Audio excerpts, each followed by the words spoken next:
السلام علیکم معزز سامعین، آپ سن رہے ہیں انگارے۔ مصنف طاہر جاوید مغل۔ ایپیسوڈ 13۔ مولوی فدا مجھ سے بار بار پوچھ رہا تھا کہ میں کون ہوں اور اس سے کیا چاہتا ہوں۔ اس کی نگاہیں میرے سیاہ ڈھاٹے کے پیچھے دیکھنے کی ناکام کوشش کر رہی تھیں۔ میں نے اس کے حواس بحال کرنے کے لیے پہلے اسے تھوڑا سا پانی پلایا، پھر کہا، میں ان دو بدصورت عورتوں کو دیکھنا چاہتا ہوں جن کا تم ذکر کرتے رہتے ہو اور بتاتے ہو کہ وہ گاؤں کی کسی تاجور نامی لڑکی کا پیچھا کرتی ہیں۔ مولوی فدا کے چہرے پر رنگ سا آ کر گزر گیا۔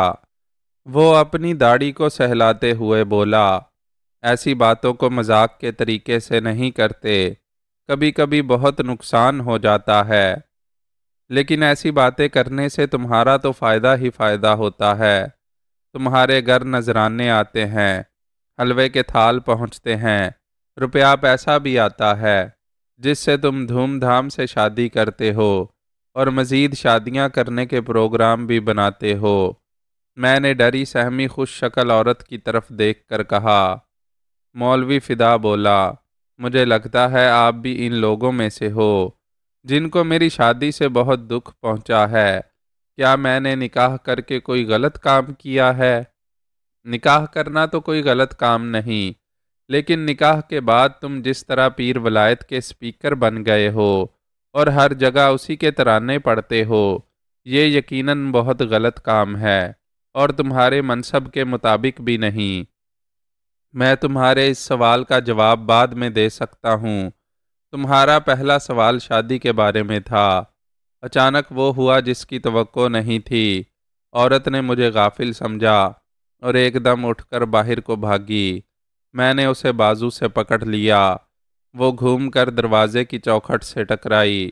اس کی پھولدار قمیض کندھے پر سے پھٹ گئی اور عریاں جسم نظر آنے لگا۔ اس کے ہونٹوں سے بھی خون رسنے لگا۔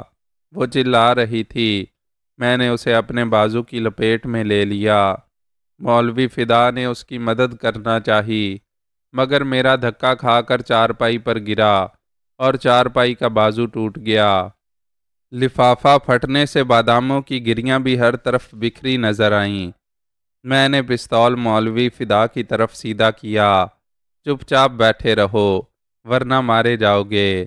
میں نے عورت کو بالوں سے پکڑ کر بری طرح دھمکایا اور پھر اسے اسی کمرے میں لے گیا جہاں نوجوان نیم بے ہوش پڑا تھا۔ اس نے اب ہولے ہولے کراہنا شروع کر دیا تھا۔ میں نے پستول خوفزدہ عورت کی پیشانی سے لگاتے ہوئے کہا، اب کوئی حرکت کی تو معاف نہیں کروں گا، اور یہ بات اس لڑکے کو بھی سمجھا دینا۔ اس کے ساتھ ہی میں نے دھکا دے کر عورت کو اس تنگ کمرے میں پھینک دیا۔ وہ اتنی دہشت زدہ ہو گئی تھی کہ چلا بھی نہیں سکی۔ میں نے دروازے کو باہر سے پھر بند کر دیا۔ چارپائی پر گرتے ہوئے مولوی فدا کا سر کسی سخت چیز سے ٹکرایا تھا اور تیل زدہ بالوں میں سے خون رسنے لگا تھا۔ یقیناً آدھ گھنٹہ پہلے تک اس نے سوچا بھی نہ ہوگا کہ اس پر ایسی آفت ٹوٹنے والی ہے۔ اس کی آنکھوں میں آنسو تھے۔ پھر وہ ماتھے پر ہاتھ رکھ کر رونے لگا، یا اللہ، موت دے دے، ایسی زندگی سے تو موت دے دے۔ یہ کیا ہو رہا ہے میرے ساتھ؟ روتے روتے اس کی ہچکی بند گئی۔ میں خاموشی سے اس کی جانب دیکھتا رہا۔ آخر وہ گمبھیر آواز میں بولا، مجھے بتاؤ، میں نے کیا جرم کیا ہے شادی کر کے؟ سارا پنڈ جانتا ہے کہ میں اپنی بیوی سے کتنی محبت کرتا تھا۔ وہ دوسرے بچے کی پیدائش کے بعد بیمار ہوئی اور پورے 6 سال تک بستر پر پڑی رہی۔ پورے 6 سال تک میں نے دن رات اس کو سنبھالا۔ نہ صرف سنبھالا بلکہ بچوں کو بھی ماں بن کر پالا، اور پھر وہ ہمیشہ کے لیے چھوڑ گئی۔ وہ اپنی زندگی میں ہی مجھے شادی کی اجازت دیتی تھی، لیکن میں نے نہیں کی۔ اس کے بعد بھی میں نے 1 سال اسی طرح اکیلے پن میں گزارا۔ کیا 6-7 سال بالکل اکیلے پن کی زندگی گزارنے کے بعد میرا حق نہیں بنتا تھا کہ میں اپنی زندگی کے لیے کوئی سہارا ڈھونڈ لوں؟ کیا میرا حق نہیں بنتا تھا؟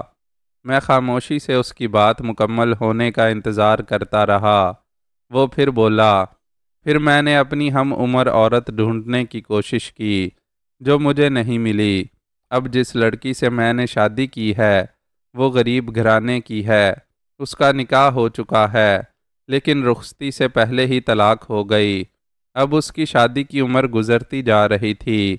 سب سے بڑھ کر یہ بات کہ یہ لڑکی مجھے اپنے دونوں بچوں کے حق میں بہت بہتر لگی۔ میں نے باقاعدہ شرع سنت کے مطابق بغیر کسی جہیز کے اس کے ساتھ نکاح کیا۔ بتاؤ میں نے کچھ غلط کیا؟ کیا مجھے اپنے اور اپنے بچوں کے لیے ایک نئی زندگی شروع کرنے کا کوئی حق نہیں تھا؟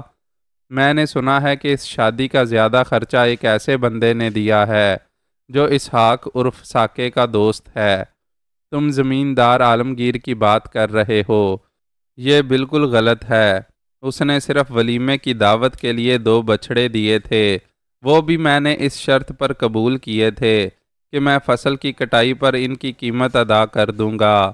اس کے علاوہ اگر کچھ ثابت ہو جائے تو جو چور کی سزا وہ میری۔ اور مدرسے کی زمین، یہ بھی تو ساقے کے دوست عالمگیر نے ہی تمہیں دی ہے۔ وہ جیسے تڑپ کر بولا، یہ بالکل غلط ہے، یہ زمین عالمگیر نے نہیں کسی اور نے دی ہے، مگر وہ اپنا نام ظاہر کرنا نہیں چاہتا، اس لیے میں بھی چپ ہوں۔ میں نے ذرا زور دے کر پوچھا تو پریشانی کے عالم میں اس کے منہ سے بے ساختہ خورشید بی بی کا نام نکل گیا۔ کون ہے یہ خورشید؟ میں نے فوراً اس کی بات پکڑ لی۔ وہ چند لمحوں کے لیے سٹپٹایا ہوا نظر آیا، پھر اس نے بتا دیا کہ وہ عالمگیر کی والدہ ہے۔ جو زمین مدرسے کو ملی ہے وہ اس کی والدہ کے حصے میں سے ملی ہے اور اس کا باقاعدہ کاغذ اس کے پاس موجود ہے۔ خورشید بی بی اور طرح کی عورت ہے، وہ نہیں چاہتی کہ اس کی نیکی کا ڈھنڈورا پیٹا جائے، اور اپنی بات کے آخر میں مولوی فدا نے مجھ سے درخواست کی کہ اگر ہو سکے تو میں یہ بات اپنے تک ہی رکھوں۔ وہ میرے سوالوں کے ٹھوس جواب دے رہا تھا اور بار بار یہ بھی کہہ رہا تھا کہ میں چاہوں تو اس کی باتوں کی تصدیق بھی کر سکتا ہوں، لیکن اس کی صفائی مجھے پوری طرح متاثر نہیں کر رہی تھی۔ میں نے پچھلے 2-3 دن میں بہت کچھ ایسا نوٹ کیا تھا جو کسی طرح بھی قابل قبول نہیں تھا، جیسے ابھی پچھلے آدھ پون گھنٹے میں جو کچھ میرے سامنے آیا تھا۔ مولوی فدا اور اس کے شاگرد کا تنہا اس مکان میں داخل ہونا، اور پھر مولوی فدا کا اس عورت سے باتیں کرنا۔ اچانک وہ دروازہ زور زور سے پیٹا جانے لگا جس میں نے مولوی فدا کے نیم بے ہوش شاگرد اور اس عورت کو بند کیا تھا۔ اندر سے دروازہ پیٹنے والی وہ عورت ہی تھی۔ وہ گھبراہٹ کے عالم میں واویلا کر رہی تھی اور باہر نکلنا چاہتی تھی۔ اس کی آواز میرے کانوں تک پہنچ رہی تھی، میں مر جاؤں گی، میری سانس رک جائے گی، مجھے یہاں سے نکالو، تمہیں بھگوان کا واسطہ۔ وہ بلند آواز سے رونے لگی۔ اس نے بھگوان کا واسطہ دیا تھا۔ میں چونک گیا۔ اس کے ساتھ ہی مجھے ساتھ والے کمرے میں طاق کے اندر رکھی ہوئی مورتی بھی یاد آئی۔ میں نے سوالیہ نظروں سے مولوی فدا کی طرف دیکھا۔ اس نے شاید میرے چونکنے کی وجہ نوٹ نہیں کی تھی۔ میں نے اس سے پوچھا، کیا یہ میاں بیوی ہندو ہیں؟ مولوی فدا نے اس بات میں سر ہلایا۔ میں نے طنزیہ لہجے میں پوچھا، یہ عورت کس قسم کی بیوی ہے؟ اس کا شوہر سخت بیماری کی حالت میں بستر پر پڑا ہے اور یہ یہاں بن ٹھن کر تمہارے ساتھ باتیں کر رہی تھی۔ مولوی فدا محمد چند لمحے خاموش رہا، جیسے سوچ رہا ہو کہ میرے اس سوال کا کیا جواب دے۔ پھر دھیمی آواز میں بولا، شاید تمہیں میری بات کا یقین نہیں آئے گا، اس لیے بہتر ہے اسی عورت سے پوچھ لو۔ میں نے کہا، تم بتاؤ، میں یقین کرنے کی کوشش کروں گا۔ اس کے خامند وکرم کو ٹی بی ہے، کافی آگے کی سٹیج پر ہے، لیکن ایسا نہیں کہ علاج ہی نہ ہو سکے۔ پنڈ کے اندر ہی رہتا تھا، پر اڑوس پڑوس والوں نے کہا کہ اس کا یہاں رہنا ٹھیک نہیں، اسے یہاں کھلی جگہ پر چودھری نشان کے اس مکان میں بھیج دیا گیا۔ میاں بیوی میں بہت محبت ہے۔ وکرم اب سمجھنے لگا ہے کہ وہ زیادہ دن جی نہیں سکے گا۔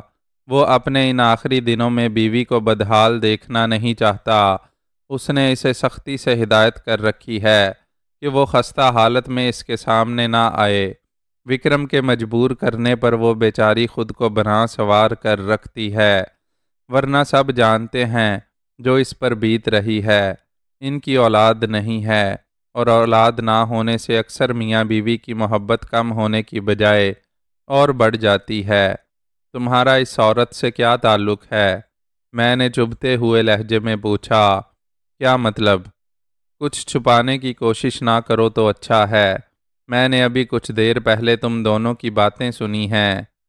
مولوی فدا نے کسی خاص رد عمل کا مظاہرہ نہیں کیا اور ٹھہرے ہوئے لہجے میں بولا، میں ان تنگ نظر مولویوں میں سے نہیں ہوں جو چھوٹی چھوٹی بات پر مسلمان کو کافر قرار دیتے ہیں، بلکہ اگر ذرا ٹھنڈے دل سے سوچا جائے تو کافر بھی تو آدم حوا کی اولاد ہیں۔ انسان ہونے کے ناطے سے ہمارے کچھ لگتے ہیں۔ اگر ہم پہلے ہی طے کر لیں گے کہ بس ان سے نفرت ہی کرنی ہے تو پھر ان کو اپنی طرف مائل کیسے کر سکیں گے؟ میں تم سے جھوٹ نہیں بول رہا، اپنے دل کی بات بتا رہا ہوں۔ میرے دل میں ان دونوں کے لیے بھی محبت ہے، اور جہاں تک رام پیاری کی بات کر رہے ہو، وہ میرے لیے بہن بیٹی جیسی ہی ہے۔ کون رام پیاری؟ وکرم کی یہ پتنی، اس کا نام رام پیاری ہے۔ اس کو گھر والے پیارو یا پیاری بھی کہتے ہیں۔ مولوی فدا نے وضاحت کی۔ میں نے ابھی کچھ دیر پہلے مولوی فدا اور اس عورت کی جو گفتگو سنی تھی، اس میں اسے مولوی فدا نے پیاری کہہ کر مخاطب کیا تھا۔ اس وقت مولوی فدا کا یہ انداز تخاطب مجھے کافی مشکوک لگا تھا۔ مولوی فدا بررائی ہوئی آواز میں اپنی بات جاری رکھتے ہوئے کہہ رہا تھا، مجھے لگتا ہے کہ تمہارے جیسے لوگوں کے لیے کسی کا مولوی ہونا ہی جرم ہے۔ اس کے ہر کام کو شک کی نظر سے دیکھا جاتا ہے، اس میں کیڑے نکالے جاتے ہیں۔ اچھے برے لوگ کہاں نہیں ہوتے، بے شک مولویوں کے روپ میں بھی کچھ۔ اچھا مجھے ایک بات بتاؤ، میں نے اس کی بات کاٹتے ہوئے کہا، کل صبح وہ سیدھا سادہ بندہ وارث تمہارے پاس آیا، اس نے تمہیں اپنی بپتا سنائی، وہ ڈرا ہوا تھا، گاؤں کے کئی دوسرے لوگوں کی طرح ہوائی چیزوں کی کارستانیوں سے پریشان تھا۔ کیا تم نے اس کی پریشانی سے فائدہ نہیں اٹھایا؟ کیا مطلب؟ مولوی فدا کے چہرے پر اس دفعہ رنگ سا آ کر گزر گیا۔ تم نے اسے کوئی سیدھا راستہ دکھانے کی بجائے نذرانہ لانے کے لیے کہا، دودھ دینے والی ایک صحت مند بکری، بادام اور گھی وغیرہ۔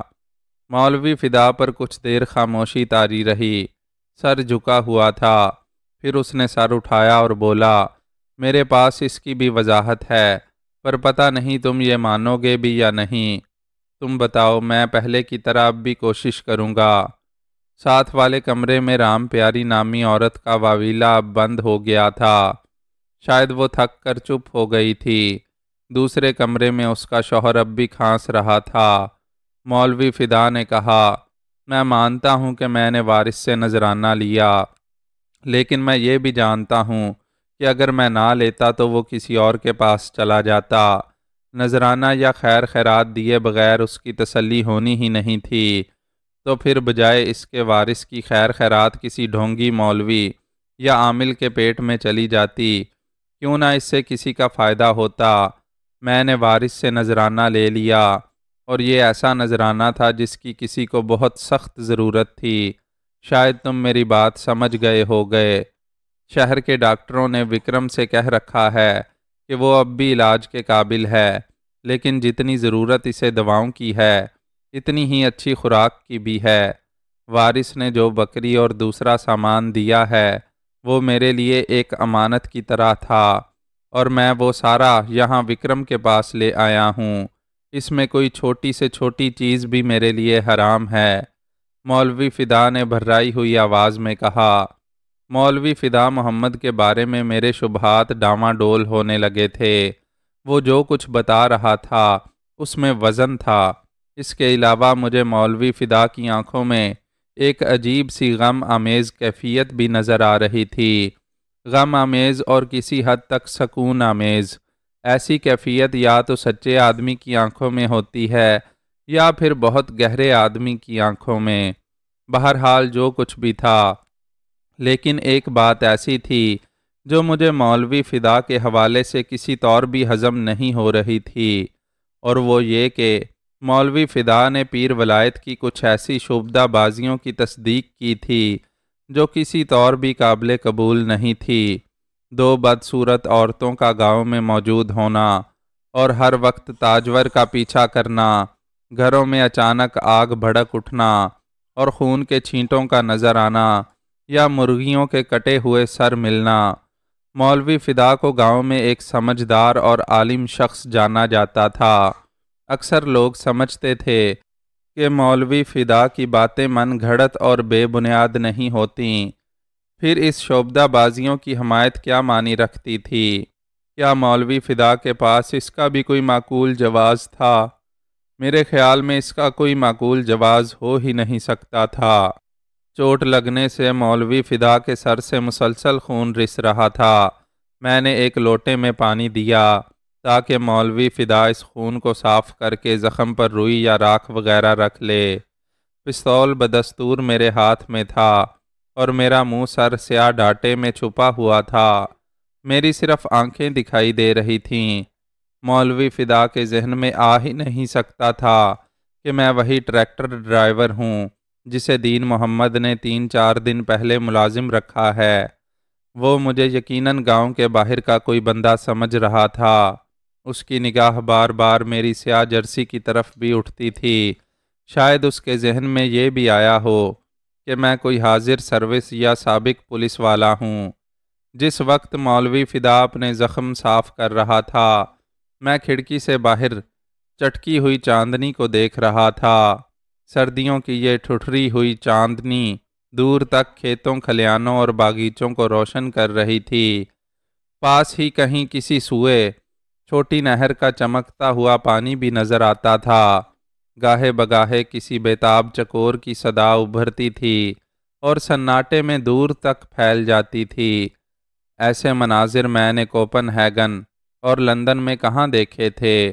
نہ ہی پاکستان کی یہ سادہ و حسین تصویر مجھے لاہور میں نظر آئی تھی۔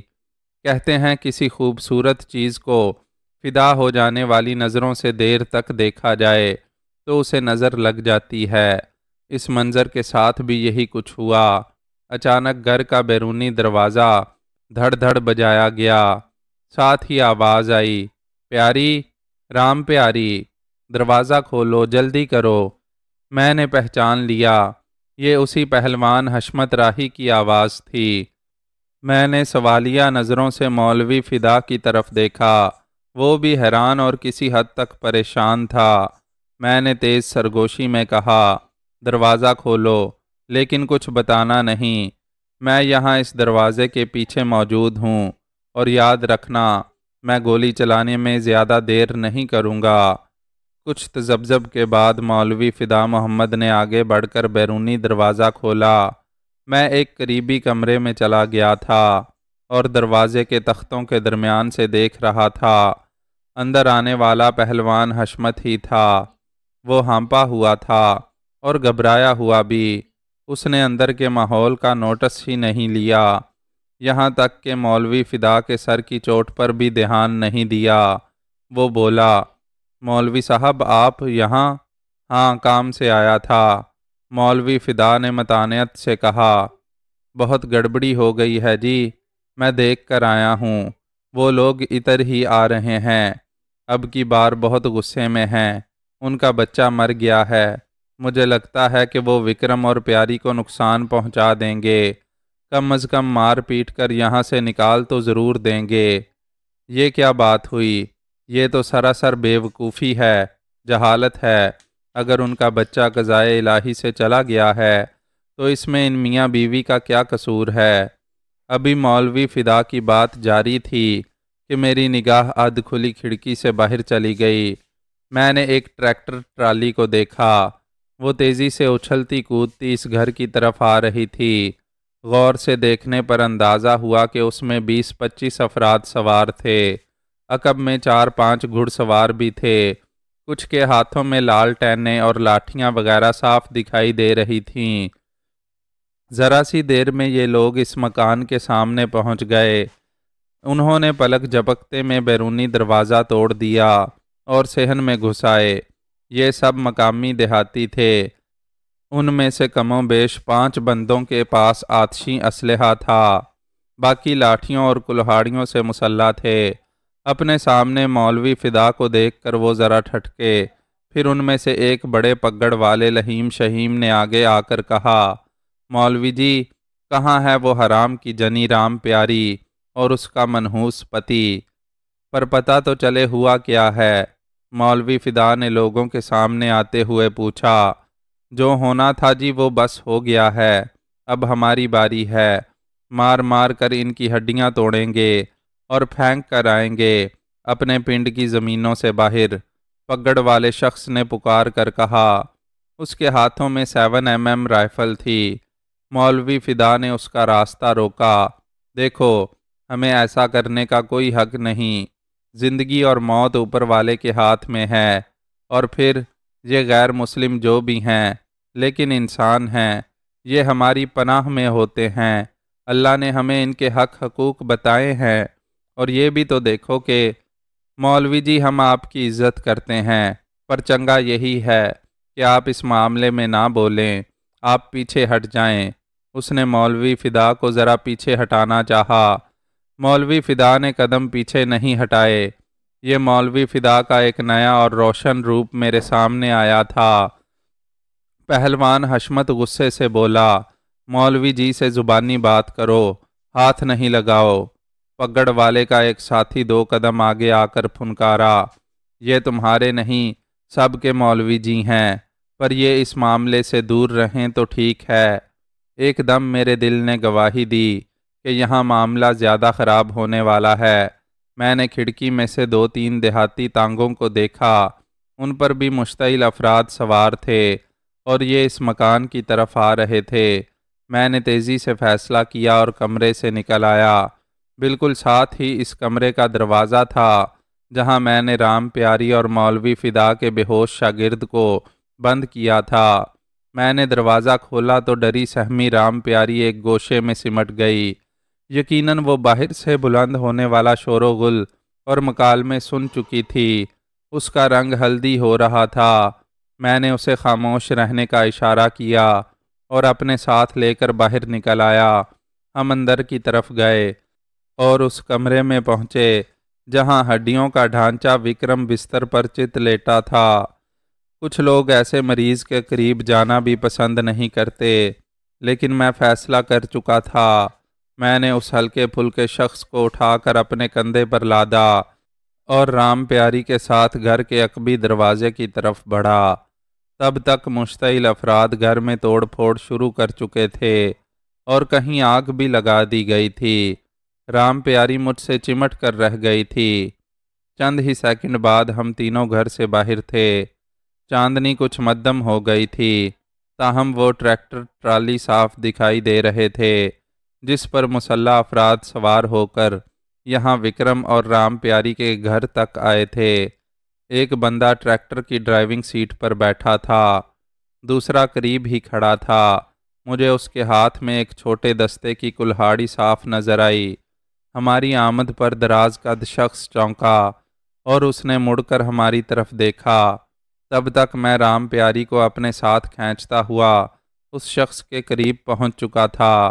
اس نے نیم تاریکی میں آنکھیں سکیڑ کر ہمیں پہچاننے کی کوشش کی، پھر گھبرائی ہوئی آواز میں کہا، کون ہے اوئے؟ اس کے ساتھ ہی اس کی کلہاڑی بھی حرکت میں آئی تھی۔ اس کے تذبذب نے مجھے کافی وقت دے دیا۔ اس سے پہلے کہ وہ مجھے روکنے یا مجھ پر وار کرنے کا فیصلہ کرتا، میں نے ٹانگ کی زوردار ضرب عین اس کے سینے پر پسلیوں کے نیچے لگائی۔ یہ بڑا خطرناک مقام ہوتا ہے۔ ضرب شدید ہو تو مضروب کی موت بھی واقع ہو سکتی ہے، لیکن میں اسے مارنا نہیں چاہتا تھا۔ یہی وجہ تھی کہ وہ صرف کراہا اور دوہرا ہو کر گھٹنوں کے بل گر گیا۔ ہڈیوں کا ڈھانچہ وکرم ابھی تک میرے کندھے پر تھا۔ میرے بائیں ہاتھ میں رام پیاری کا بایاں بازو تھا اور وہ میرے پہلو سے پیوست تھی۔ کلہاڑی بردار چوٹ کھا کر گھٹنوں کے بل گرا تو کلہاڑی اس کے ہاتھ سے نکل گئی۔ میں نے 2 قدم بڑھ کر پستول کا وزنی دستہ اس کی کنپٹی پر رسید کیا اور اس کو مزاحمت کی کوشش سے آزاد کر دیا۔ رام پیاری خوف سے چلا اٹھی۔ دوسرا رد عمل یہ ہوا کہ ٹریکٹر کی سیٹ پر بیٹھا ہوا دبلا پتلا شخص ہراساں ہو کر نیچے کود گیا اور مخالف سمت میں بھاگتے ہوئے پکارا، بشیرے کرموں! یہ سارا واقعہ بمشکل 3-4 سیکنڈ کے اندر ہوا تھا۔ ٹریکٹر کے اگنیشن میں چابی لگی ہوئی تھی۔ میں نے پہلے ہلکے پھلکے وکرم کو ٹرالی ٹریکٹر میں ڈالا، پھر رام پیاری کی دونوں بغلوں میں ہاتھ دیا اور اسے بھی اٹھا کر ٹرالی میں ڈال دیا۔ اس کے بعد پھرتی سے ڈرائیونگ سیٹ پر بیٹھ گیا۔ یہ جان کر خوشی ہوئی کہ ٹریکٹر سٹارٹ ہی تھا۔ میں نے صرف ہیڈ لائٹس روشن کیں اور اسے تیزی سے آگے بڑھا دیا۔ پستول میں نے گود میں رکھ لیا تھا۔ تب تک 7-8 افراد صورتحال کی نزاکت سے آگاہ ہو چکے تھے اور شور مچاتے ہوئے ٹریکٹر کی طرف لپک رہے تھے۔ رام پیاری ابھی تک ٹرالی میں کھڑی تھی۔ میں نے اسے ڈانٹتے ہوئے کہا، نیچے لیٹ جاؤ۔ اس نے میری ہدایت پر عمل کیا اور ٹرالی کے فرش پر لیٹ گئی۔ ٹرالی کے پیچھے آنے والے بس 50-60 میٹر دور ہی ہوں گے۔ ان کی طرف سے چلائی جانے والی کوئی گولی میرے لیے سخت نقصان دہ ثابت ہو سکتی تھی۔ بہرحال یہ رسک تو مجھے لینا ہی تھا۔ کمال کی بات تھی، صرف چند دن پہلے میں نے لاہور کے مضافاتی علاقے میں ٹریکٹر ٹرالی چلانے کی پریکٹس کی تھی اور آج یہ پریکٹس ایک خطرناک صورتحال سے نکلنے میں میرے کام آ رہی تھی۔ میں آنن فانن ٹرالی کو کھینچتا ہوا نیم پختہ راستے پر لے گیا۔ میں جانتا تھا کہ ان لوگوں کے پاس گھوڑے بھی ہیں، وہ تیزی سے میرے پیچھے آ سکتے ہیں۔ میں نے مڑ کر دیکھا، میرا اندازہ فوراً ہی درست ثابت ہو گیا۔ مدھم چاندنی میں مجھے کچھ گھوڑے حرکت کرتے دکھائی دیے۔ ان کے پس منظر میں وکرم اور رام پیاری کی خستہ حال رہائش گاہ نظر آ رہی تھی۔ اس کے ایک حصے میں سرخ روشنی دکھائی دے رہی تھی اور دھوئیں کے بادل اٹھ رہے تھے۔ یہ لوگ ہم کو مار دیں گے، تم ہمیں پولیس چوکی پر لے جاؤ۔ عقب سے رام پیاری کی روتی بلکتی آواز سنائی دی۔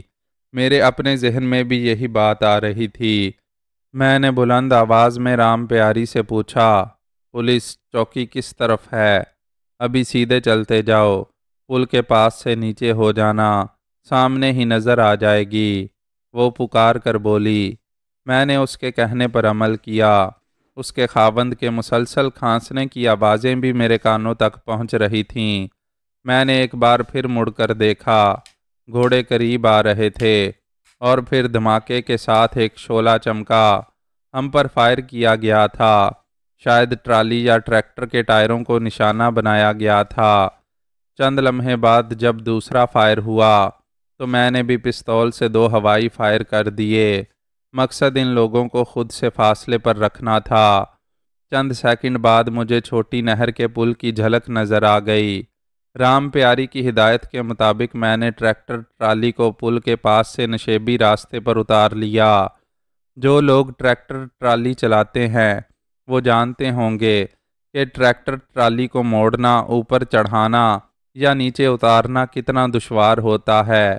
بہرحال میری 2 روزہ سخت مشق نے میری مدد کی اور میں ڈاماڈول ٹرالی کو نیچے اتارنے اور پولیس چوکی کی طرف بگا لے جانے میں کامیاب ہو گیا۔ گھڑ سوار تیزی سے پیچھے آ رہے تھے اور ان کا فاصلہ کم ہو رہا تھا۔ مجھے کچھ فاصلے پر پولیس چوکی کی مدھم روشنی نظر آئی۔ خوش قسمتی سے بجلی آ رہی تھی اور پولیس چوکی کی نیم پختہ عمارت کی 1-2 کھڑکیاں روشن تھیں۔ میں ٹریکٹر ٹرالی کو اندھا دھند بگاتا گیٹ پر لے گیا۔ اتنا وقت نہیں تھا کہ میں ٹریکٹر روکتا اور پولیس والوں سے گیٹ کھولنے کی استدعا کرتا۔ میں نے لکڑی کے گیٹ کو ٹریکٹر سے ٹکر ماری۔ ٹریکٹر اور ٹرالی دونوں بری طرح اچھلے۔ گیٹ کے ساتھ ہی ایک طرف کی دیوار بھی دھماکے سے ڈہ گئی۔ اگلے ہی لمحے ٹریکٹر ٹرالی چوکی کے احاطے میں تھی۔ میں نے برآمدے میں موجود ایک پولیس اہلکار کو بری طرح چونکتے اور کرسی سے کھڑے ہوتے دیکھا۔ دیوار ڈھہ جانے سے گرد کا ایک بادل سا اٹھ کر ٹریکٹر ٹرالی کو ڈھانپ چکا تھا۔ میں جست لگا کر نیچے اترا اور اس گرد و غبار سے فائدہ اٹھاتا ہوا چار دیواری سے باہر نکلا اور دائیں جانب کے کھیتوں میں گھس گیا۔ مکئی کے یہ اونچے کھیت میرے لیے بہترین پناہ گاہ ثابت ہوئے۔ میں قریباً 100 میٹر تک کھیت کے اندر ہی بھاگتا چلا گیا، پھر ایک جگہ رک کر صورتحال کا جائزہ لینے لگا۔ میری توقع پوری ہوئی۔ تعاقب میں آنے والے گھڑ سوار چوکی سے دور ہی رک گئے۔ ان میں سے 2-3 کے پاس ٹارچیں بھی تھیں۔ ٹارچوں کی روشنی ان کی لوکیشن کا پتہ دے رہی تھی۔ پھر ایک دیہاتی تانگا نظر آیا۔ وہ ہمارا تعاقب کرتے ہوئے یہاں تک پہنچا تھا۔ وہ بھی گھڑ سواروں کے قریب ہی رک گیا۔ اب جو کچھ بھی تھا، لیکن وکرم اور رام پیاری پولیس چوکی میں تھے۔ میں اب یہاں سے واپس جا سکتا تھا۔ اگلے روز پورے گاؤں میں رات والے واقعے کا چرچا تھا۔ اس سارے واقعے کے بارے میں نے انیک کو کل رات ہی بتا دیا تھا۔ وکرم کی رہائش والے گھر کو زیادہ نقصان نہیں پہنچا تھا۔ ایک حصے کو جو آگ لگائی گئی تھی وہ حملہ آوروں میں سے ہی کچھ لوگوں نے بجھا دی تھی۔ کچھ توڑ پھوڑ ضرور ہوئی تھی۔ مجھے حق نواز کی زبانی پتہ چلا کہ وکرم اور رام پیاری اس سے پہلے گاؤں کے اندر ہی مارواڑیوں کے محلے میں رہتے تھے۔ وکرم چونکہ بیمار تھا، اس لیے چھوت کے ڈر سے اسے گاؤں سے باہر رہنے کے لیے زمیندار عالمگیر نے ایک پرانا مکان دے دیا تھا۔ یہ کوئی 1.5-2 مہینے پہلے کی بات تھی۔ وکرم کو گاؤں سے باہر نکالنے میں کچھ ہاتھ اس کے پڑوسی ریاست علی کا بھی تھا۔ ریاست کے بچے اکثر وکرم کے گھر کھیلنے چلے جاتے۔ ریاست کا بڑا لڑکا جس کی عمر 6-7 سال تھی، بیمار رہنے لگا تھا۔ اسے ہسپتال میں دکھایا گیا تو پتہ چلا کہ اسے ٹی بی ہو گئی ہے۔ ریاست علی کو پہلا خیال یہی آیا کہ بچے کو یہ بیماری وکرم کے گھر جانے سے لگی ہے۔ اس بات پر ریاست کی بیوی اور وکرم کی بیوی کے درمیان بہت جھگڑا بھی ہوا تھا۔ ریاست علی کی بیوی نے کہا کہ وکرم اور رام پیاری نے بیماری والی بات محلے داروں سے ایک عرصے تک چھپائے رکھی۔ وہ اپنے بچے کی بیماری کے لیے وکرم کو قصوروار ٹھہراتے تھے۔ اب ایک دن پہلے وہ بچہ گجرانوالہ کے بڑے ہسپتال میں دم توڑ گیا تھا۔ بچے کے وارث غم و غصے کے عالم میں وکرم اور رام پیاری کے گھر پر چڑھ دوڑے تھے۔ گاؤں کے اکثر لوگ اس چڑھائی کو غلط قرار دے رہے تھے، بہرحال کچھ حمایت بھی کر رہے تھے۔ میری اور حق نواز کی بات چیت کے دوران میں ہی پہلوان حشمت راہی بھی وہاں پہنچ گیا۔ اس کے ایک ہاتھ پر چوٹ کا نشان دکھائی دے رہا تھا، جیسا کہ بعد میں معلوم ہوا کہ یہ چوٹ رات والے ہنگامے کا نتیجہ تھی۔ پہلوان پتہ کرنے آیا تھا کہ سولنگی کو ابھی پولیس والوں سے رہائی ملی ہے یا نہیں۔ حق نواز نے اسے بتایا کہ امید ہے آج وہ حوالات سے چھوٹ جائے گا۔ میں نے رات کو حشمت پہلوان کو مولوی فدا کے کندھے سے کندھا ملا کر کھڑے دیکھا تھا، مگر پہلوان کو کچھ معلوم نہیں تھا کیونکہ میرا چہرہ اس وقت چھپا ہوا تھا۔ حق نواز نے پہلوان سے رات والے واقعے کی تفصیل پوچھی۔ اس نے اپنے مخصوص لہجے میں بتایا، یہ سراسر مارواڑیوں کا ہی قصور تھا۔ ان کا بچہ دنیا سے چلا گیا، لیکن زندگی موت تو اللہ کے ہاتھ میں ہوئے ہے۔ اس میں وکرم اور اس کی پتنی کا کیا گناہ؟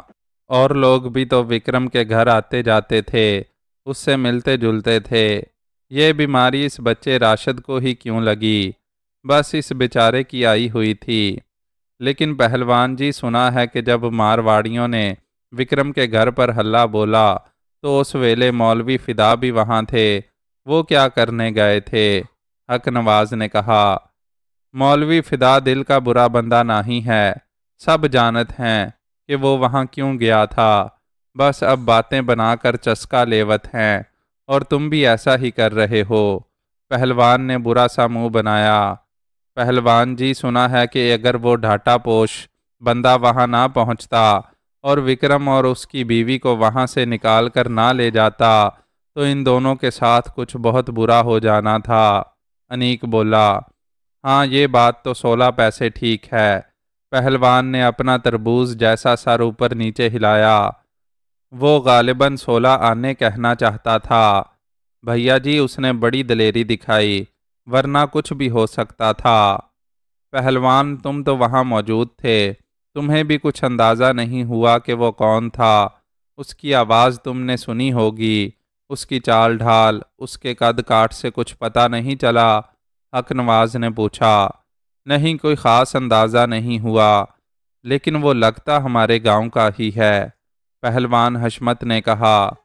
پہلوان جی، ہم نے ایک اور بات سنی ہے، مولوی جی کا شاگرد طارق بھی زخمی ہوا ہے، اسے کسی نے سر پر بڑی بری چوٹ لگائی اور پھر وکرم کے گھر کے کمرے میں بند کر دیا۔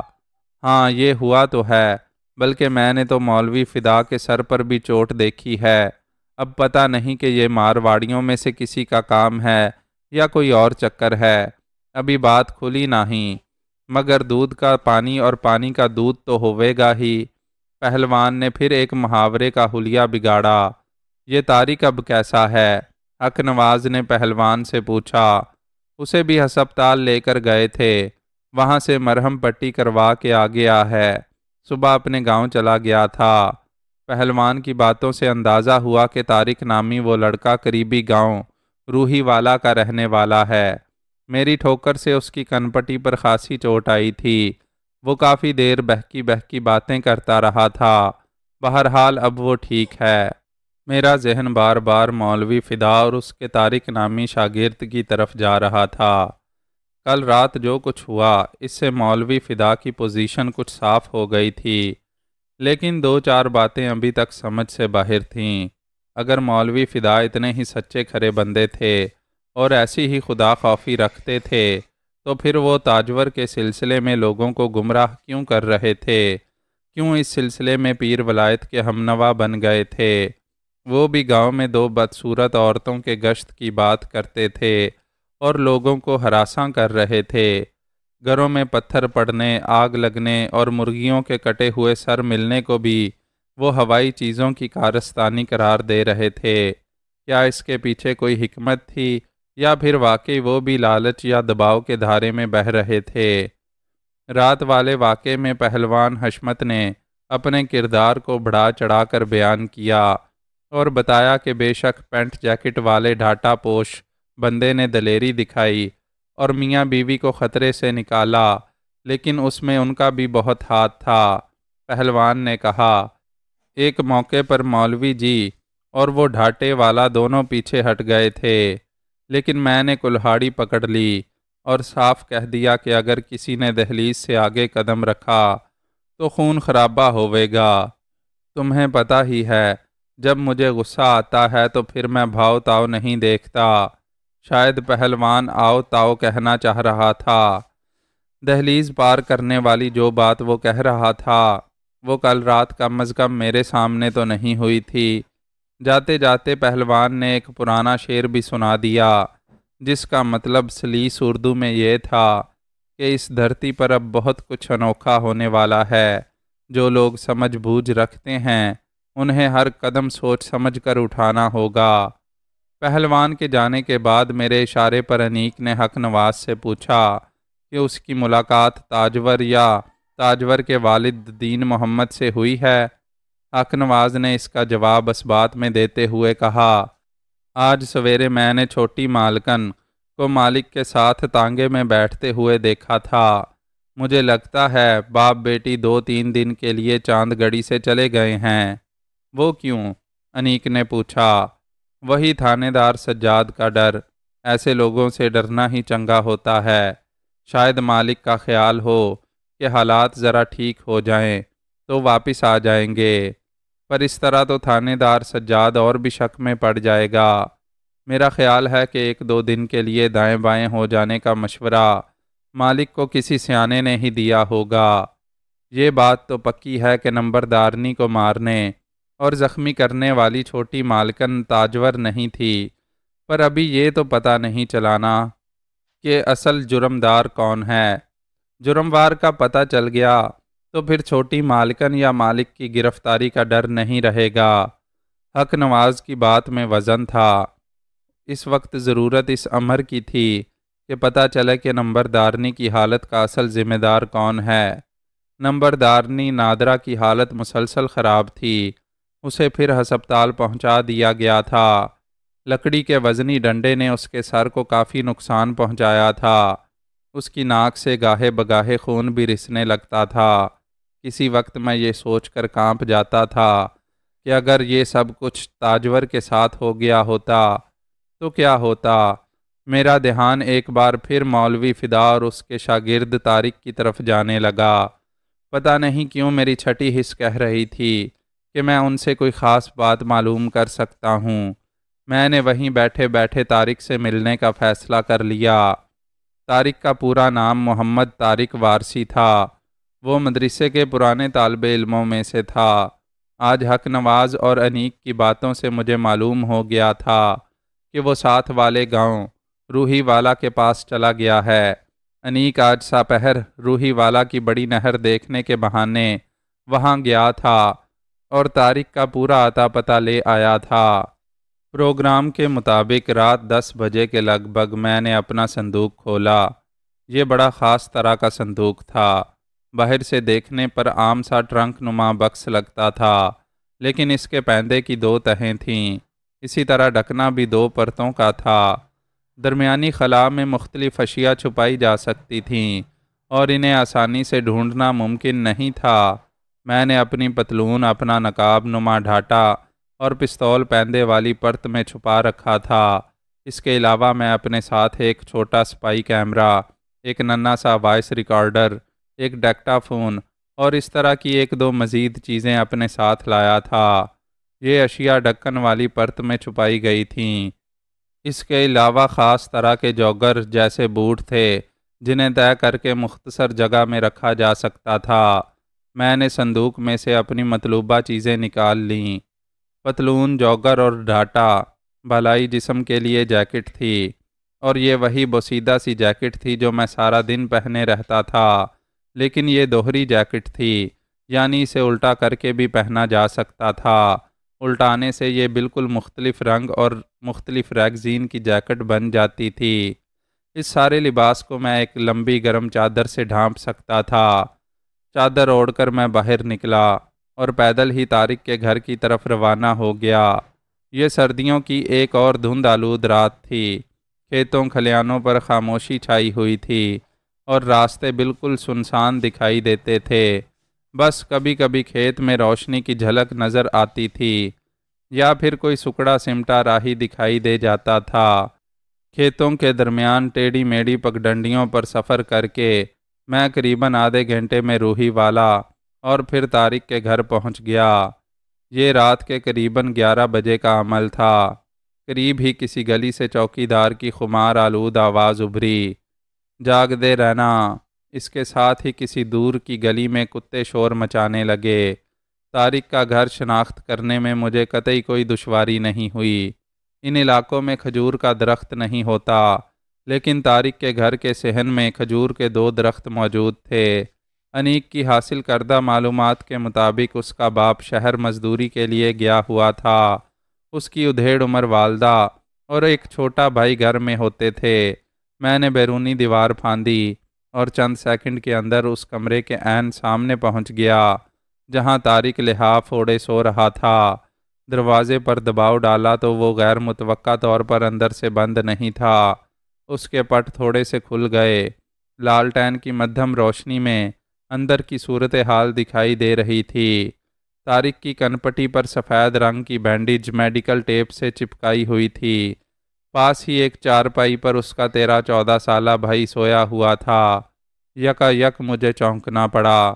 میں یہاں اس لیے آیا تھا کہ طارق سے مل کر اس سے مولوی فدا اور پیر ولایت وغیرہ کے بارے میں کچھ معلومات حاصل کر سکوں، مگر جب میں نے ادھ کھلے دروازے سے کمرے میں جھانکا تو میری نگاہ بے ساختہ ایک چیز پر ٹھہر گئی۔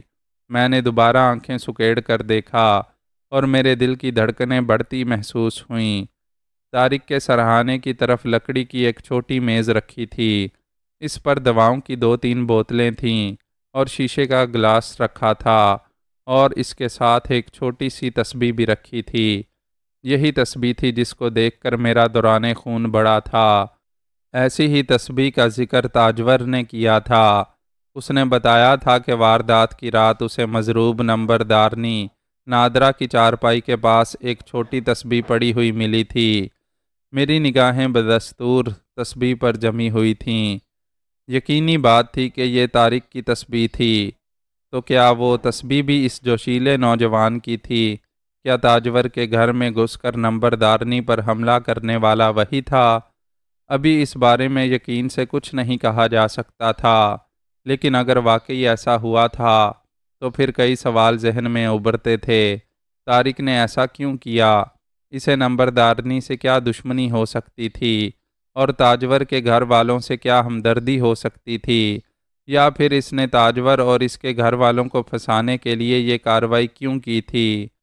اس تسبیح کو دیکھنے کے بعد کچھ اور ثابت ہوتا ہو یا نہیں، لیکن میرے اندر مولوی فدا کے اس شاگرد کے حوالے سے بے پناہ تجسس ضرور جاگ اٹھا تھا۔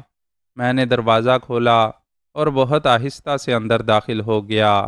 میں نے پہلے طارق کے منہ پر مضبوطی سے اپنا ہاتھ جمایا، پھر ٹہوکا دے کر اسے جگا دیا۔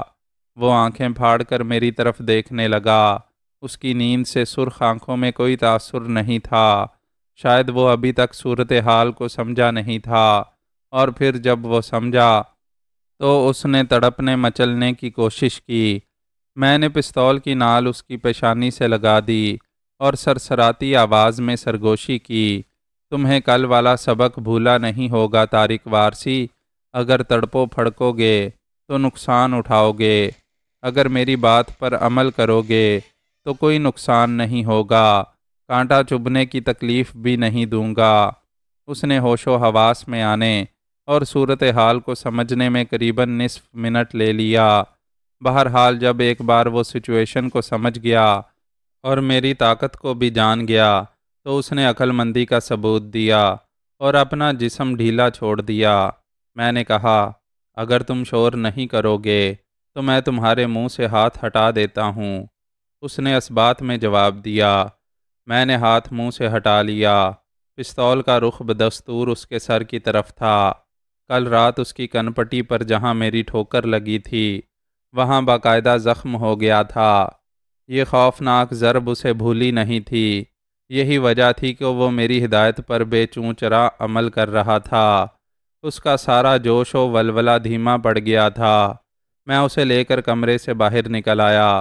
میں نے اس سے کہا کہ میں اس سے چند ضروری سوال پوچھ کر یہاں سے چلا جاؤں گا، لہٰذا اس کی عافیت اسی میں ہے کہ وہ مجھے کسی ایسے کمرے میں لے چلے جہاں اطمینان سے آدھ پون گھنٹہ بات ہو سکے۔ کچھ ہی دیر بعد ہم بیرونی دروازے کے پاس ایک چھوٹی سی بیٹھک میں بیٹھے تھے۔ یہاں آنے سے پہلے میں نے طارق کے کمرے کی میز پر سے وہ چھوٹی تسبیح اٹھا لی تھی۔ میری ہدایت پر اس نے اپنے کمرے کی لالٹین بجھا دی تھی۔ مقصد یہی تھا کہ اگر اس کا چھوٹا بھائی جاگ جاتا تو اسے بڑے بھائی کی غیر موجودگی کا پتہ نہ چلتا۔ بیٹھک میں آ کر طارق نے ایک لیمپ جلایا۔ میں نے دروازے کو اندر سے کنڈی چڑھا دی۔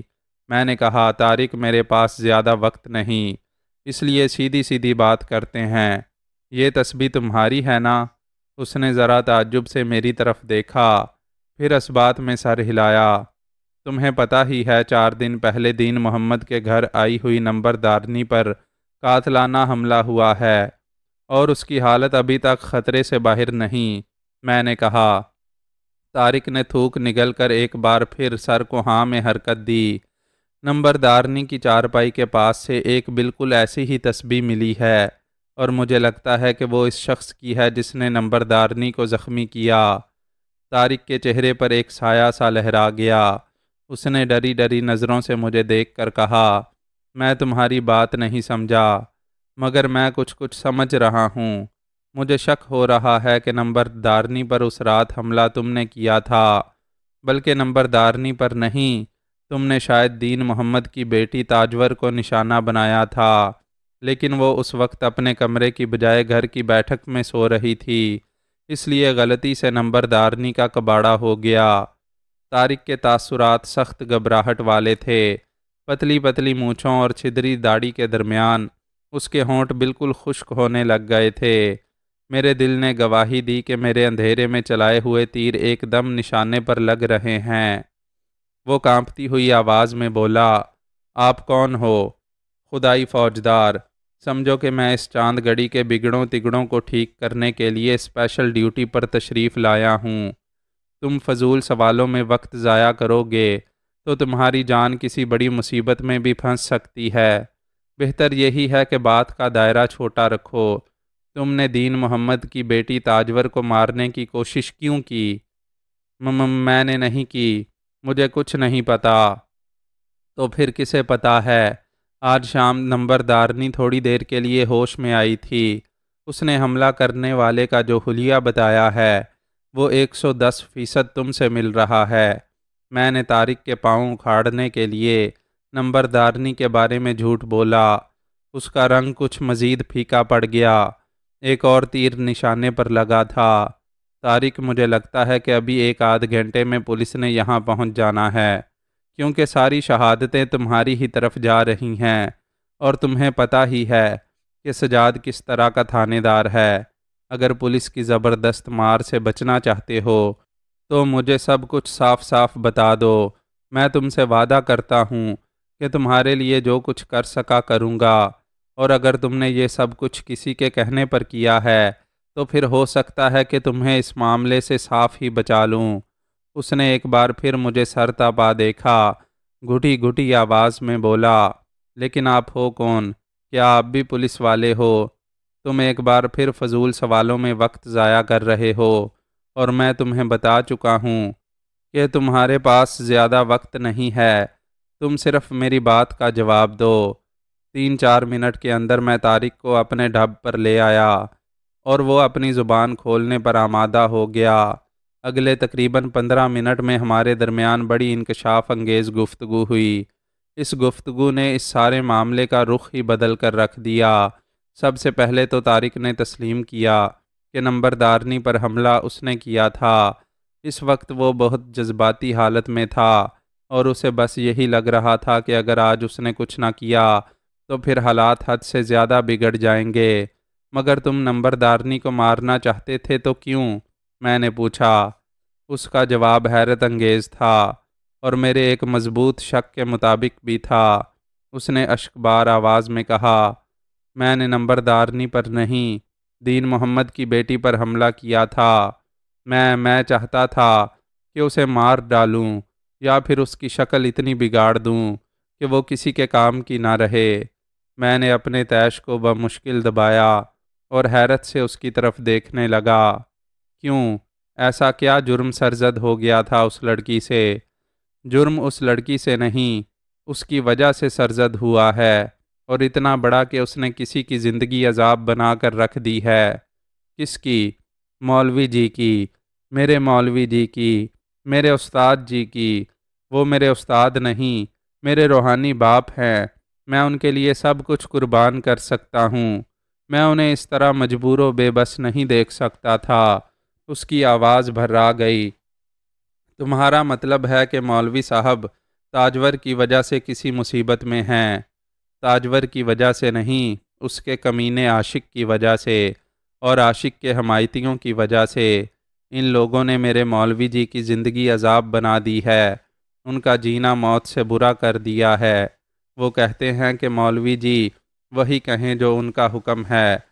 وہ مولوی جی جیسے سچے کھرے بندے کے منہ میں اپنی جھوٹی منحوس زبان رکھنے کی کوشش کر رہے ہیں۔ نہ یہ دین محمد کی بیٹی ہوتی، نہ یہ سارا فساد ہوتا۔ میرے ذہن میں جھماکا سا ہوا، بات کچھ میری سمجھ میں آنے لگی تھی۔ شاید مولوی فدا کو کسی بات پر مجبور کیا جا رہا تھا، اور ان کی مجبوری و بے بسی دیکھ کر ان کا جوشیلا شاگرد طارق شعلہ جوالا بن گیا تھا۔ کیا ہوا ہے مولوی فدا کے ساتھ؟ میں نے اس کی آنکھوں میں دیکھتے ہوئے پوچھا۔ یہ پوچھو کیا نہیں ہوا ہے؟ تم کہتے ہو میں خدائی فوجدار بن کر آیا ہوں یہاں چاند گڑی میں۔ تم کیسے خدائی فوجدار ہو؟ تمہیں پتہ ہی نہیں کہ گاؤں کے سب سے نیک اور بھلے مانس بندے کے ساتھ کیا ہو رہا ہے، کیا قیامت ٹوٹ پڑی ہے اس پر۔ کہنے کو تو وہ یہ بات کہہ گیا، لیکن پھر اس کا رنگ ایک دم پھیکا پڑ گیا، جیسے اسے احساس ہوا کہ وہ ضرورت سے زیادہ بول گیا ہے۔ بہرحال میں جو کچھ نوٹ کر چکا تھا اسے اب نظر انداز کر دینا میرے لیے ممکن نہیں تھا۔ میں نے اسی نکتے کو اپنی گفتگو کا محور بنا لیا۔ طارق پہلے تو شدید تذبذب اور اندیشوں کا شکار رہا، مگر جب اس نے دیکھ لیا کہ کچھ بتائے بغیر اب اس کی جان چھوٹے گی نہیں، اور یہ بھی ممکن ہے کہ میں اس کی مدد کرنے کے وعدے سے بھی پھر جاؤں، تو اس نے سخت رازداری کی شرط پر یہ انکشاف کیا کہ مولوی فدا کی نوعمر بیٹی ایک عجیب و غریب بیماری کا شکار ہو گئی ہے۔ مولوی صاحب نے اس کی بیماری کا چرچا تو نہیں کیا، مگر وہ اتنے پریشان ہیں کہ لفظوں میں بیان نہیں کیا جا سکتا۔ میرے استفسار پر اس نے بتایا کہ اس کا نام زینب ہے، مولوی صاحب کی پہلی بیوی سے ہے، اس کی عمر مشکل سے 12-13 سال ہوگی۔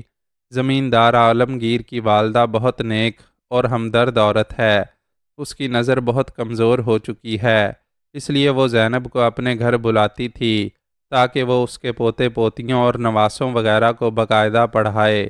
پھر زینب عالمگیر کی بوڑھی والدہ کے چھوٹے موٹے کام بھی کرنے لگی، کبھی کبھی وہ ان کے گھر رات بھی رہ لیتی تھی۔ آہستہ آہستہ وہ وہیں پر رہنے لگی، مگر 4-5 مہینے پہلے مولوی جی نے اس کا وہاں جانا ختم کروا دیا۔ وہ اب چھوٹی سی بچی تو نہیں رہی تھی۔ زینب چند ہی دن بعد ضد کرنے لگی کہ وہ واپس جائے گی۔ مولوی جی یہ بات نہیں مانے۔ پھر ایک دن زینب کو سخت بخار ہوا اور وہ بہکی بہکی باتیں کرنے لگی۔ گاؤں کے کمپاؤڈر سے بھی اسے دوا لا کر دی گئی، پر یہ مرض بڑھتا چلا گیا۔ بیٹھے بیٹھے ایک دم زینب کی حالت غیر ہو جاتی اور وہ گر کر تڑپنے لگتی، اس کے ماتھے پر گاڑے پسینے آتے، پورا جسم لرزنا شروع ہو جاتا۔ مگر حیرت کی بات یہ تھی کہ جب اسے عالمگیر کے گھر اس کی والدہ کے پاس بھیجا جاتا تو وہ بالکل ٹھیک ہو جاتی، لگتا تھا کہ اسے کوئی تکلیف ہے ہی نہیں۔ کسی بڑے ڈاکٹر کو نہیں دکھایا گیا اسے؟ میں نے طارق سے پوچھا۔ اس کے ساتھ ہی میں نے جیکٹ کی جیب میں ہاتھ ڈال کر چھوٹا سا انتہائی حساس وائس ریکارڈر آن کر دیا۔ پچھلے مہینے مولوی جی بڑی خاموشی سے اسے گجرانوالہ لے کر گئے تھے، وہاں اس کے 1-2 ٹیسٹ ہوئے، لیکن کچھ پتہ نہیں چلا۔ ڈاکٹروں نے کہا کہ اسے لاہور لے جائیں، شاید کچھ معلوم ہو سکے۔ وہ لاہور چلے گئے، مگر وہاں کسی نے نہیں سنی۔ طارق نے بتایا۔ اب کیا پوزیشن ہے؟ میں نے پوچھا۔ طارق نے سرد آہ بھر کر کہا، ایک خیال یہ بھی ہے کہ شاید عالمگیر کے گھر والوں میں سے کسی نے بچی پر تعویذ گنڈا کیا ہو، جس کی وجہ سے وہ واپس وہیں جانا چاہتی ہے، لیکن عالمگیر کی والدہ پر تو اس قسم کا شک کسی صورت نہیں کیا جا سکتا۔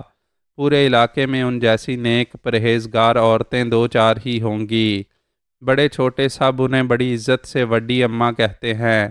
پچھلے دنوں جب مولوی جی نے اس بات کا شک ظاہر کیا کہ شاید ان کی بچی پر کسی نے تعویذ دھاگا کیا ہے تو عالمگیر سخت غصے میں آ گیا۔ اس نے مولوی جی کی بیٹی کو فوراً اس کے گھر واپس بھیج دیا اور کہا کہ اب یہ ہمارے گھر نہ آئے، لیکن 3-4 دن بعد ہی اسے پھر عالمگیر کے گھر بھیجنا پڑا، بلکہ مولوی جی بیچارے اسے خود چھوڑ کر آئے۔ وہ کیوں؟ وہی ہوا جو آپ کو بتایا ہے۔ اس بیچاری کی حالت بہت بگڑ گئی، چکر آنے لگے، پورا جسم کانپنے لگا اور کپڑے پسینے سے بھیگنے لگے، پھر بے ہوشی میں بہکی بہکی باتیں کرنے لگی۔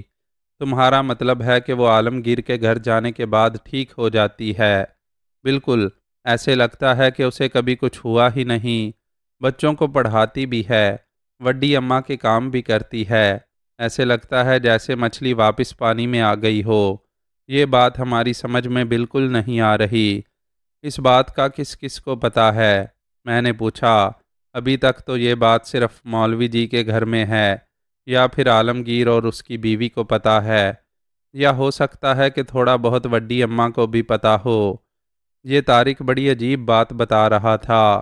اگر یہ سب کچھ ایسے ہی تھا تو پھر قابل غور تھا۔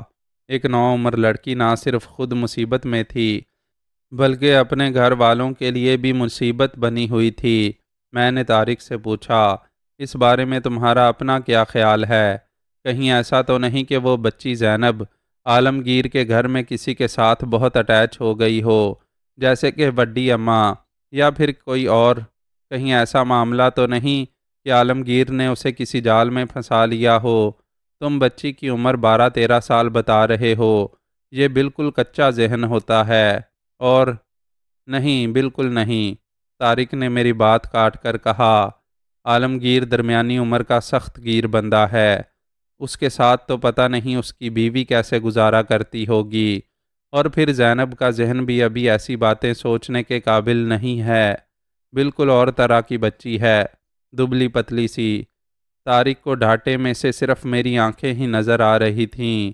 وہ بات کرتے ہوئے مسلسل میری آنکھوں میں جھانک رہا تھا، جیسے لاشعوری طور پر یہ جاننے کی کوشش کر رہا ہو کہ میں کون ہوں۔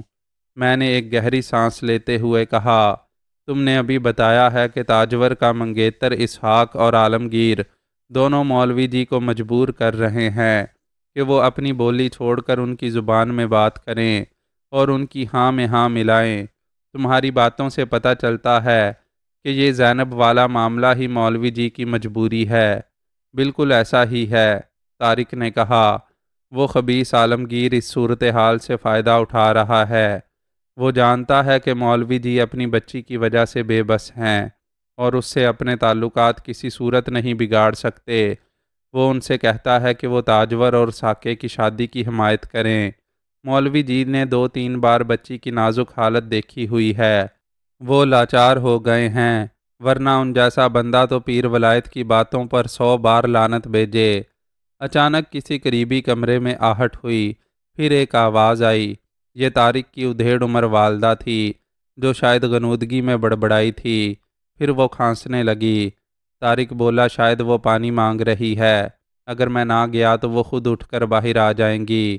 تو ٹھیک ہے، جاؤ، مگر کسی طرح کا فطور اپنے دماغ میں نہ لانا۔ میں نہیں چاہتا کہ تمہیں یا تمہارے گھر کے کسی بندے کو مجھ سے کوئی نقصان پہنچے۔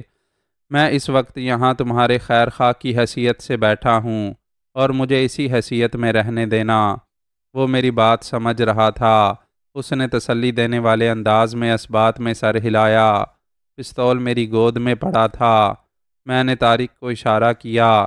وہ والدہ کو دیکھنے کے لیے باہر چلا گیا۔ میں نے دروازہ تھوڑا سا کھلا رہنے دیا تاکہ گھر کے صحن اور برآمدے پر میری نظر رہے۔ ایک سرد تاریکی نے گھر کے در و دیوار کو ڈھانپ رکھا تھا۔ کمرے میں چھوٹے لیمپ کی مدھم روشنی تھی۔ اس روشنی میں میری نظر ایک ادھ کھلی دراز کے اندر ایک موبائل فون پر پڑی۔ میں نے وہ نکال لیا۔ اس دور دراز علاقے میں جہاں سڑک اور بجلی، پانی جیسی بنیادی سہولتیں بھی میسر نہیں تھیں، موبائل فون موجود تھے۔ یہ بات ذرا حیران کن تھی۔ میں نے موبائل چیک کیا، فوراً پتہ چل گیا کہ یہ طارق کا ہی تھا، کافی پرانا تھا، بمشکل 1000-1500 کا ہوگا، لیکن کیمرہ اور FM ریڈیو جیسی ایپلیکیشنز اس میں موجود تھیں۔ کانٹیکٹس میں دوستوں کے نام تھے۔ ان باکس میں 2 درجن کے قریب میسج موجود تھے۔ ان میں بھی کوئی قابل اعتراض بات نظر نہیں آئی۔ بھیجے گئے پیغامات میں ایک پیغام طارق نے اپنے کسی وقاص نامی دوست کو بھیجا تھا۔ اس سے پتہ چلتا تھا کہ طارق مولوی جی سے کتنی گہری عقیدت رکھتا ہے اور ان کو دکھی دیکھ کر کس طرح خود بھی دکھی ہو جاتا ہے۔ 8-10 دن پہلے طارق نے وقاص نامی دوست کو جو پیغام بھیجا تھا وہ اس طرح تھا، ہمارے مولوی جی کی مشکلوں کی ایک جڑ ہے، کسی دن اس جڑ کو ہی اکھاڑ پھینکوں گا۔ تو کیا اس نے تاجور کو ہی جڑ قرار دیا تھا اور پھر اس پر حملہ کیا تھا؟ لیکن اس حملے میں تاجور کی بجائے نمبردارنی گھائل ہو گئی تھی۔ اچانک میری نظر ایک ویڈیو کلپ پر پڑی اور میں حیران رہ گیا۔ یہ ویڈیو کلپ یقیناً مولوی جی کی بچی زینب کا ہی تھا، جیسا کہ بعد میں معلوم ہوا۔ بچی کی حالت سرگودہ کے ایک معالج کو دکھانے کے لیے یہ کلپ مولوی جی نے ہی بنوایا تھا۔ زینب 12-13 سال کی دبلی پتلی لڑکی تھی، گوری چٹی تھی اور یقیناً نقوش بھی اچھے تھے، مگر وہ کلپ کے اندر بری حالت میں دکھائی دے رہی تھی۔ وہ کچی زمین پر گری ہوئی تھی اور سمٹ کر گٹھڑی سی بن گئی تھی۔ اس کا پورا جسم تھر تھر کانپ رہا تھا، آنکھوں کی پتلیاں اوپر چڑھی ہوئی تھیں اور پسینہ دھاروں کی صورت چہرے اور گردن سے بہہ رہا تھا۔ مولوی جی اس کا سر دوپٹے سے ڈھانپنے اور اسے پانی پلانے کی کوشش کر رہے تھے۔ ان کے چہرے پر ایسا کرب تھا جسے لفظوں میں بیان نہیں کیا جا سکتا تھا۔ بچی ان کے پاؤں کو ہاتھ لگا رہی تھی اور کچھ کہہ بھی رہی تھی، غالباً یہی کہہ رہی تھی کہ اسے وڈی اماں کے گھر واپس بھیج دیا جائے۔ کلپ میں آڈیو بھی موجود تھی، مگر آوازیں صاف نہیں تھیں، بس کسی وقت مولوی جی کی دکھ بھری آواز ابھرتی تھی، زینب ہوش کر میرا پتر زینب۔ برآمدے کی طرف سے قدموں کی چاپ ابھری۔ طارق اپنی والدہ کو پانی پلا کر واپس آ رہا تھا۔ میں نے موبائل فون جلدی سے واپس اس کی جگہ پر رکھ دیا اور طارق کی طرف سے چوکس ہو گیا۔ اب واقعات کی کئی کڑیاں مل گئی تھیں اور ایک چھوٹی سی کہانی مکمل ہو گئی تھی، جو کچھ اس طرح سے تھی۔ تاجور کے گرد گھیرا تنگ سے تنگ کیا جا رہا تھا۔ اسحاق ہر صورت اسے بیاہ کر اپنے گھر لے جانا چاہتا تھا۔ اس کا رابطہ پیر ولایت اور زمیندار عالمگیر جیسے کرپٹ لوگوں سے تھا۔ وہ سب مل کر تاجور اور اس کے گھر والوں کے گرد جال بن رہے تھے۔ مولوی فدا ان چند لوگوں میں سے تھے جو اسحاق اور اس کے ساتھیوں کے خلاف آواز اٹھاتے تھے، اور چاند گڑی میں مولوی جی کی رائے کی بہت اہمیت تھی، مگر اب وہ بھی اس گھیرے میں آ چکے تھے۔ ان کی بچی کے ساتھ کوئی ایسا مسئلہ ہو گیا تھا کہ وہ زمیندار عالمگیر کے گھر میں رہنا چاہتی تھی، اور اگر وہاں نہیں ہوتی تھی تو اس کی حالت غیر ہو جاتی تھی۔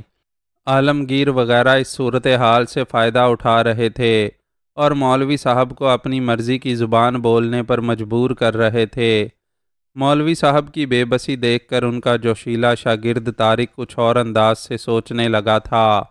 اس کا خیال تھا کہ اس فساد کی جڑ تاجور ہے۔